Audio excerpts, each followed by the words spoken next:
News അപ്ഡേറ്റ്സിലേക്ക് വീണ്ടും CMRL ഇടപാടിന്റെ പേരിൽ വീണ വിജയനെതിരായ കേന്ദ്ര ഏജൻസികളുടെ അന്വേഷണം പരിഹാസ്യമെന്ന് AK ബാലൻ. ക്രമക്കേടില്ലെന്ന് വിജിലൻസും ഹൈക്കോടതിയും കണ്ടെത്തിയിരുന്നു. ഒരു കുടുംബത്തെ ആകെ തകർക്കാനുള്ള ശ്രമമാണ് നടക്കുന്നതെന്നും AK ബാലൻ പറഞ്ഞു.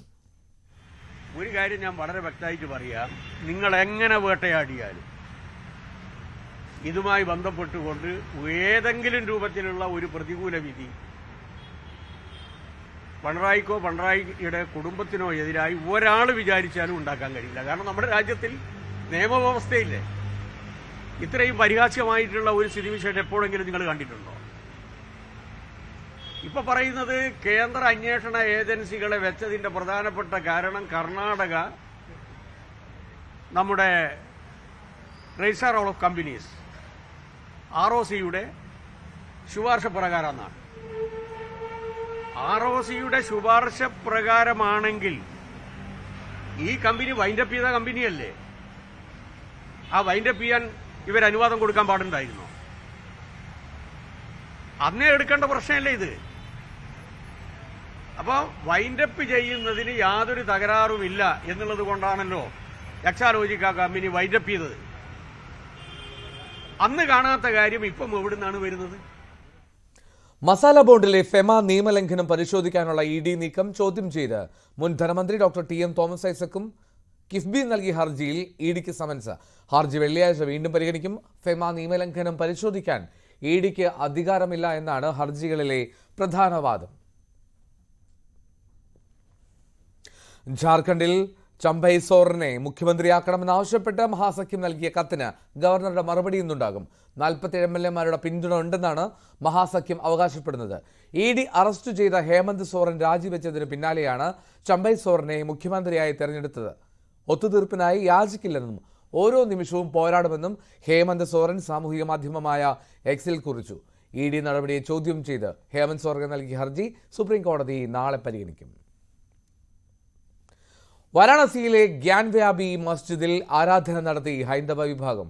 കോടതി ഉത്തരവിന് പിന്നാലെയാണ് മസ്ജിദിന്റെ തെക്കുവശത്തുള്ള നിലവറയായ വ്യാസ് ജി ക തെഹ്ഖാനയിൽ പൂജ നടത്തിയത്. കഴിഞ്ഞ ദിവസമാണ് വാരാണസി ജില്ലാ കോടതി പൂജ നടത്താൻ അനുമതി നൽകിയത്. അതേസമയം പൂജയ്ക്ക് അനുമതി നൽകിയ വാരാണസി ജില്ലാ കോടതി നടപടിയെ ചോദ്യം ചെയ്ത് മസ്ജിദ് കമ്മിറ്റി നൽകിയ ഹർജി അടിയന്തരമായി വാദം കേൾക്കാൻ സുപ്രീം കോടതി വിസമ്മതിച്ചു. അലഹബാദ് ഹൈക്കോടതിയെ സമീപിക്കാനും സുപ്രീം കോടതി ഹർജിക്കാരോട് നിർദ്ദേശിച്ചു. നിലവിലെ സാഹചര്യത്തിൽ വാരാണസിയിൽ സുരക്ഷ കർശനമാക്കിയിട്ടുണ്ട്. ആലപ്പുഴയിലെ രഞ്ജിത്ത് ശ്രീനിവാസൻ വധക്കേസിൽ ശിക്ഷ വിധിച്ച ജഡ്ജിക്കെതിരെ സമൂഹ മാധ്യമങ്ങളിലൂടെ അധിക്ഷേപവും ഭീഷണിയും മുഴക്കിയ കേസിൽ SDPI പഞ്ചായത്ത് അംഗം ഉൾപ്പെടെ 3 പേർ അറസ്റ്റിലായി. ആലപ്പുഴ മണ്ണഞ്ചേരി സ്വദേശികളായ നസീർ മോൻ, നവാസ് നൈന, തിരുവനന്തപുരം പോത്തൻകോട് സ്വദേശി റാഫി എന്നിവരെയാണ് ആലപ്പുഴ സൗത്ത് പോലീസ് പിടികൂടിയത്. സംഭവത്തിൽ 6 പേർക്കെതിരെ പോലീസ് കേസെടുത്തു. രഞ്ജിത്ത് കേസിൽ വിധി പറഞ്ഞ Mavelikkara additional sessions judge VG ശ്രീദേവിക്കെതിരെയായിരുന്നു അധിക്ഷേപവും ഭീഷണിയും. കേസിൽ SDPI PFI പ്രവർത്തകരായ 15 പ്രതികൾക്കും വധശിക്ഷ വിധിച്ചിരുന്നു. ജഡ്ജിയെ ഭീഷണിപ്പെടുത്തിയതിൽ 6 പേർക്കെതിരെയാണ് കലാപാഹ്വാനം ഉൾപ്പെടെയുള്ള വകുപ്പുകൾ ചുമത്തി കേസെടുത്തിരിക്കുന്നത്. കേസിൽ അറസ്റ്റിലായവരിൽ ഒരാളായ നവാസ് നൈന മണ്ണഞ്ചേരി പഞ്ചായത്ത് 5ാം വാർഡ് അംഗവും SDPI പ്രാദേശിക നേതാവുമാണ്. 6 പേരെ പ്രതിചേർത്ത കേസിൽ അറസ്റ്റിലായ 3 പേരും SDPI പ്രവർത്തകർ തന്നെ. ബാക്കിയുള്ളവരുടെ അറസ്റ്റും ഉടൻ ഉണ്ടായേക്കും. ജഡ്ജി ശ്രീദേവിയുടെ ഔദ്യോഗിക വസതിക്ക് ചൊവ്വാഴ്ച രാത്രി മുതൽ സുരക്ഷ ഏർപ്പെടുത്തിയിരുന്നു. കായംകുളം DYSP അജയ്നാഥിനാണ് സുരക്ഷാ ചുമതല. ഒരു സബ് ഇൻസ്പെക്ടറുടെ നേതൃത്വത്തിൽ 5 പോലീസുകാർ 24 മണിക്കൂറും സുരക്ഷാ ചുമതലയിൽ ഉണ്ടാകും. ന്യൂസ് 18 ആലപ്പുഴ. വയനാട് മുത്തങ്ങ ബന്ദിപ്പൂർ വനമേഖലയിൽ കാട്ടാനയുടെ ആക്രമണത്തിൽ നിന്ന് യാത്രക്കാർ തലതാരിഴയ്ക്ക് രക്ഷപ്പെട്ടു. ഇന്നലെ നടന്ന ആക്രമണത്തിന്റെ ഞെട്ടിക്കുന്ന ദൃശ്യങ്ങൾ പുറത്തുവന്നു. വാഹനം നിർത്തി പുറത്തിറങ്ങി ചിത്രമെടുക്കാൻ ശ്രമിച്ചതാണ് ആനയെ പ്രകോപിപ്പിച്ചത്. ആന പാഞ്ഞെടുത്തപ്പോൾ ഒരാൾ താഴെ വീണു. ആന ചവിട്ടാൻ ശ്രമിച്ചപ്പോൾ സമീപത്ത് കൂടി മറ്റൊരു വാഹനം വന്നതുകൊണ്ട് മാത്രമാണ് യാത്രക്കാർ രക്ഷപ്പെട്ടത്. ആന്ധ്രയിൽ നിന്നുള്ളവരാണ് യാത്രക്കാരെന്നാണ് സൂചന. വനംവകുപ്പ് അന്വേഷണം ആരംഭിച്ചു. ഈ മേഖലയിൽ വാഹനം നിർത്താൻ പാടില്ല എന്ന് കർശന നിർദ്ദേശമുണ്ട്. സവാദ് എന്ന മലയാളിയാണ് ദൃശ്യങ്ങൾ പകർത്തിയത്.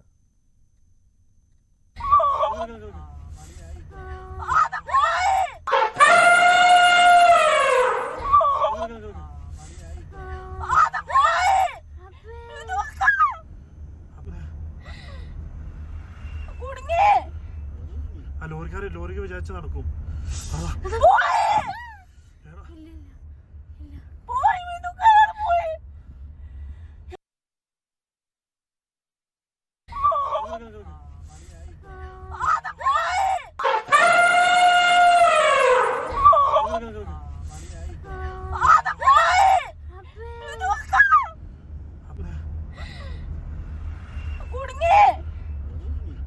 ലോറിക്ക് വിചാരിച്ച് നടക്കും.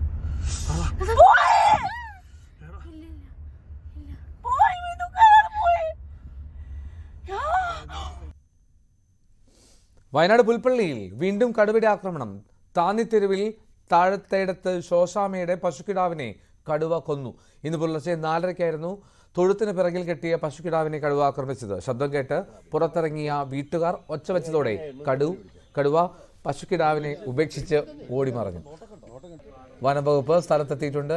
മേഖലയിൽ കടുവ ശല്യം രൂക്ഷമാണെന്ന് നാട്ടുകാർ പറയുന്നു.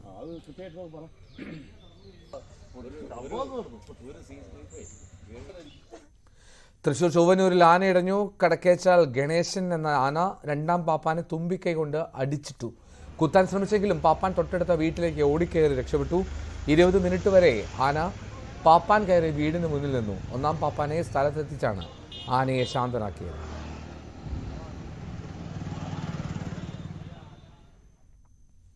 കണ്ണൂർ കരിവെള്ളൂർ കുണിയൻപുഴയിൽ കണ്ടൽ സാന്ദ്രത പരിപാലിക്കാനായി സ്കൂൾ പരിസ്ഥിതി ക്ലബിന്റെ നേതൃത്വത്തിൽ പ്രവർത്തനങ്ങൾ ആരംഭിച്ചു. കരിവെള്ളൂർ AV സ്മാരക government higher secondary school eco ക്ലബ്ബാണ് കണ്ടൽ വനവൽക്കരണത്തിന് തുടക്കം കുറിച്ചത്. കുണിയൻപുഴയുടെയും സമീപത്തെ തണ്ണീർത്തടങ്ങളുടെയും സവിശേഷതകൾ പഠിക്കുന്നതിനും കണ്ടൽ തൈകൾ വെച്ചുപിടിപ്പിക്കുന്നതിനുമുള്ള പ്രവർത്തനങ്ങൾക്കാണ് തുടക്കം കുറിച്ചത്. പരിസ്ഥിതി പ്രവർത്തകൻ PV ദിവാകരന്റെ നേതൃത്വത്തിൽ 1000 കണ്ടൽ തൈകളാണ് ആദ്യഘട്ടത്തിൽ നട്ടുപിടിപ്പിക്കുന്നത്. എഴുത്താണിക്കണ്ടൽ, ഭ്രാന്തൻ കണ്ടൽ, കുറ്റിക്കണ്ടൽ എന്നിവ നാട്ടുകാരുടെ സഹായത്തോടെ തീരങ്ങളിൽ നട്ടുപരിപാലിക്കും. മഴക്കാടുകളെ അപേക്ഷിച്ച് 30 ഇരട്ടിയിലധികം കാർബൺ ഡയോക്സൈഡ് സ്വീകരിക്കാനുള്ള കഴിവ് ഈ കണ്ടൽക്കാടുകൾക്കുണ്ട്. അതുകൊണ്ട് തന്നെയാണ് നമ്മുടെ ആഗോള താപന നിയന്ത്രണത്തിന് കണ്ടൽക്കാടുകൾ വെച്ചുപിടിപ്പിക്കണമെന്ന് പറയുന്നത്. നമ്മളിപ്പോൾ 3 തരത്തിലുള്ള കണ്ടൽ ചെടികളാണ് വെച്ചുപിടിപ്പിക്കാനായിട്ട് ഉദ്ദേശിക്കുന്നത്. ഭ്രാന്തൻ കണ്ടൽ, അതേപോലെ തന്നെ നല്ല കണ്ടൽ, കുറ്റിക്കണ്ടൽ, ഈ 3 കണ്ടലുകളാണ് നമ്മൾ വെച്ചുപിടിപ്പിക്കുന്നത്. ഘട്ടം ഘട്ടമായ പ്രവർത്തനത്തിലൂടെ കണ്ടൽക്കാടുകൾ വിപുലീകരിക്കാനും പ്രദേശത്തിന്റെ ജൈവവൈവിധ്യം ഉൾപ്പെടുത്തി രജിസ്റ്റർ തയ്യാറാക്കാനും പക്ഷി നിരീക്ഷണം നടത്താനുമാണ് ലക്ഷ്യമിടുന്നത്. സ്കൂൾ പ്രധാനാധ്യാപക P മിനി കണ്ടൽനടിയിൽ ഉദ്ഘാടനം നിർവഹിച്ചു. അധ്യാപകൻ അനിൽകുമാർ ഇടയിലക്കാട് പക്ഷി നിരീക്ഷണത്തെക്കുറിച്ച് ക്ലാസ് എടുത്തു. കണ്ണൂർ കണ്ടൽ പ്രൊജക്ട് പ്രതിനിധി VK Naveenkumar, eco club coordinator K Rajashree, staff secretary KV Usha എന്നിവർ നേതൃത്വം നൽകി. ന്യൂസ് 18 കരിവെള്ളൂർ. പതിറ്റാണ്ടുകളായുള്ള ആവശ്യമാണ് കൊല്ലം ശാസ്താംകോട്ടയിൽ KSRTC ബസ് സ്റ്റാൻഡ് വേണമെന്നത്. കോർപ്പറേഷൻ ആവശ്യപ്പെട്ട അടിസ്ഥാന സൗകര്യങ്ങളെല്ലാം ഒരുക്കി നൽകിയിട്ടും ബസ് സ്റ്റാൻഡ് മാത്രം സ്ഥാപിച്ചില്ല. ഇക്കാര്യത്തിൽ നടപടി തേടി ഗതാഗത മന്ത്രിക്ക് നിവേദനം നൽകിയിരിക്കുകയാണ് ടൗൺ വികസന സമിതി.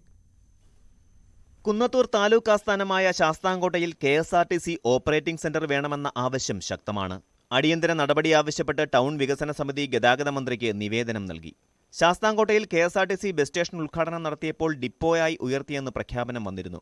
ഡിപ്പോയ്ക്കും ഗ്യാരേജിനും വേണ്ടി KSRTC ആവശ്യപ്പെട്ട കെട്ടിടങ്ങളും മറ്റ് അടിസ്ഥാന സൗകര്യങ്ങളുമെല്ലാം തദ്ദേശ സ്ഥാപനങ്ങളും MLAയും വ്യാപാരികളും ചേർന്ന് ഒരുക്കി നൽകിയിട്ടും ഒന്നും നടന്നില്ല. 2 ഏക്കറോളം വരുന്ന ഈ സ്ഥലങ്ങളും കെട്ടിടങ്ങളും വർഷങ്ങളായി ഉപയോഗശൂന്യമായി കിടക്കുകയാണ്. ടൗണിലെ പഴയ ചന്തയാണ് ബസ് സ്റ്റാൻഡിനായി വിട്ടു നൽകിയത്. 14 വർഷമായി ബസ്സുകളൊന്നും ഇവിടേക്ക് വരാറില്ല. ഉദ്ഘാടന സമയത്തുണ്ടായിരുന്ന 8 ബസ്സുകളിൽ ഒന്നുപോലും ഇപ്പോഴില്ല. കരുനാഗപ്പള്ളിയിൽ നിന്നും സന്ധ്യ കഴിഞ്ഞാൽ അടൂർ, കൊട്ടാരക്കര മേഖലകളിലേക്ക് സർവീസുകളില്ല. മുൻപ് രാത്രി യഥാക്രമം 7:30-നും 8:30-നും 9:30-നും പടിഞ്ഞാറേക്കല്ലട തിരുവാറ്റ ക്ഷേത്രം, മുതുപിലാക്കാട് പാർത്ഥസാരഥി ക്ഷേത്രം, കുന്നത്തൂർ തുടങ്ങിയ ഗ്രാമീണ മേഖലകളെ ബന്ധിപ്പിച്ചുള്ള സർവീസുകളുണ്ടായിരുന്നു. ശാസ്താംകോട്ട വഴി പോകുന്ന സർവീസുകളെങ്കിലും സ്റ്റാൻഡിൽ കയറാൻ നടപടി ഉണ്ടാകണമെന്നും നിർത്തലാക്കിയ സർവീസുകൾ പുനരാരംഭിക്കണമെന്നും ഉൾപ്പെടെയാണ് ആവശ്യം. ഇപ്പോൾ കഴിഞ്ഞ 10-16 വർഷമായി വെറുതെ കിടക്കുന്ന ഈ സ്ഥലങ്ങൾ KSRTC ഏറ്റെടുക്കുകയും ഇവിടെ ബസ് ഡിപ്പോ പ്രവർത്തനം ആരംഭിക്കുകയും വേണമെന്ന വാദം ഇപ്പോൾ ശക്തമായി ഉയരുകയാണ്. കാരണം നമ്മുടെ തൊട്ടടുത്ത് ഭരണിക്കാവിൽ കൂടിയാണ് കൊല്ലം തേനി, അതുപോലെ തന്നെ ഭരണിക്കാവ് വണ്ടിപ്പെരിയാർ എന്നീ ദേശീയപാതകൾ കടന്നു പോകുന്നത്. ഈ കണ്ണങ്കാട്ട് പാലം യാഥാർത്ഥ്യമാകുന്നതോടുകൂടി ഈ കൊല്ലം വണ്ടിപ്പെരിയാർ എന്ന നാമകരണം ചെയ്തുകൊണ്ട് പുതിയ ദേശീയപാതയും ഇതോടനുബന്ധിച്ചുണ്ടാകും. അപ്പോൾ മൺട്രോത്തുരത്തിൽ ആളുകൾക്ക് പോകുന്നതിനും അതുപോലെ തന്നെ കൊല്ലത്തേക്ക് പോകുന്നതിനും ഒക്കെ ഒരു എളുപ്പമാർഗം എന്നുള്ള രീതിയിൽ ഈ ശാസ്താംകോട്ട വഴി തന്നെ ഉപയോഗിക്കുവാൻ കഴിയും. പടിഞ്ഞാറെ കല്ലട കണ്ണങ്കാട്ട് പാലത്തിന്റെ നിർമ്മാണം തുടങ്ങിയതിനാൽ കൊല്ലത്ത് നിന്നുള്ള കായംകുളം ആലപ്പുഴ സർവീസുകൾ ശാസ്താംകോട്ട ഭരണിക്കാവ് ചക്കുവള്ളി വഴിയായാൽ ഏറെ കിലോമീറ്ററുകൾ ലാഭിക്കാം. ന്യൂസ് 18 ശാസ്താംകോട്ട. ന്യൂസ് അപ്ഡേറ്റ്സിലൂടെ പൂർണ്ണമാകുന്നു. കൂടുതൽ വാർത്തകൾക്ക് വിശദാംശങ്ങൾക്ക് Malayalam.news18.com സന്ദർശിക്കുക.